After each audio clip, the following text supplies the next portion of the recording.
আল্লাহ পাক সেদিন বলবেন, বান্দা দুনিয়ায় থাকা অবস্থায় রাতের গভীরে নিজের রুমের ভিতরে একাকী বসে একাকী শুয়ে শুয়ে এমন কিছু অপকর্মের মধ্যে লিপ্ত হয়েছিলে যখন আমাকে তুমি ভয় করো নাই, তোমার সামনে হাজির হয়ে গিয়েছে। সুতরাং আজকের এই মুহূর্তে বান্দা তুমি যদি বাঁচতে চাও বাঁচতে পারবে না। ওই যে দাউ দাউ করা আগুন লাযা নামক জাহান্নাম তোমার জন্য নির্ধারণ করা হয়েছে, ওই আগুন থেকে তুমি বাঁচতে পারবে। স্তরের 2 নম্বর যে নাম এটা হলো লাযা। এটা হলো কি বলুন তো? আমার ভাইয়েরা, এই লাযার ব্যাপারে আল্লাহ রাব্বুল আলামিন বলেছেন কোরআনুল কারীমের মধ্যে, কাল্লা ইন্নাহা লাযা।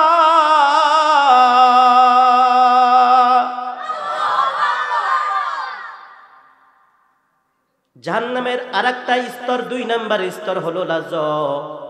এটা আল্লাহ তাআলা কোরআনুল কারীমের মধ্যে বান্দাকে স্মরণ করিয়ে দিয়েছেন, এ বান্দা, আমি আল্লাহ পাক রব্বুল আলামিনের কাছে যেদিন হাজির হবারে বান্দা, আমি আল্লাহ পাকের সামনে যখন ধরা পড়ে যাবা, আমি আল্লাহ পাক রব্বুল আলামিন আমার কাছ থেকে যদি ক্ষমা পেতে চাও, কোন অজুহাত যদি পেশ করো, আল্লাহ আমি দুনিয়ায় থাকা অবস্থায় আমি তো জানতাম যে আমি যে অপরাধ করেছি রাতের গভীরে, আমার আব্বাজান দরজার মধ্যে আমাকে আটকে দিয়েছে, আমার রুমের মধ্যে আমাকে আটকে দিয়েছে, আমার আম্মাজান তার রুমের মধ্যে, আমার আব্বাজান তার রুমের ভিতরে, আর আমি তার সন্তান আমাকে একটা রুমের মধ্যে বলেছি ঘুমিয়ে যা। রাত 10টা বেজে গেছে, রাত 11টা বেজে গেছে, আর না ঘুমিয়ে থাকা যাবে না।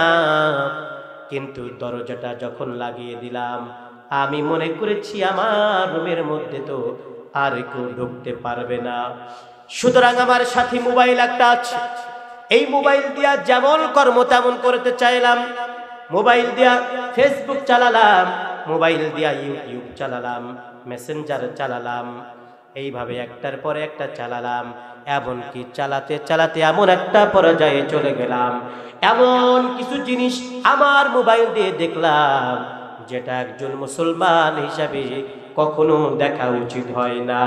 বলুন তো যুবক ভাইরা, এমন যুবক সমাজের মধ্যে আছে না নাই? এই মানুষটার সামনে আল্লাহ পাক রব্বুল আলামিন সেদিন হাজির হবেন আর বান্দাকে বলবেন, বান্দা সেদিন বাঁচতে চেয়েছিলি কিন্তু খারাপ কাজও করেছিলি, আজকে তুই তো আমার সামনে ধরা পড়ে গিয়েছিস, আর তুই বারবার জাহান্নামের দাউ দাউ করা আগুন থেকে বাঁচতে চাস। এ বান্দা, না রে না, কাল্লা না, কখনো নয়, তোমাকে ছাড় দেয়া হবে না। ইন্নাহা লাযা, ওই যে দেখো দাউ দাউ করা আগুন জ্বলে, ওই যে দেখো দাউ দাউ করা আগুন জ্বলে, এই আগুনের মধ্যে তোমাকে নিক্ষেপ করা হবে। ইন্নাহা লাযা নাযাআতাল লিশাওয়া, আর এই আগুনের মধ্যে যদি তোমাকে নিক্ষেপ করা হয়, তাহলে বান্দা তোমার শরীরের মধ্যে যত চামড়া আছে, মাংসপিণ্ড আছে, সব চামড়াটুকু গলে গলে জমিনে পড়ে যাবে।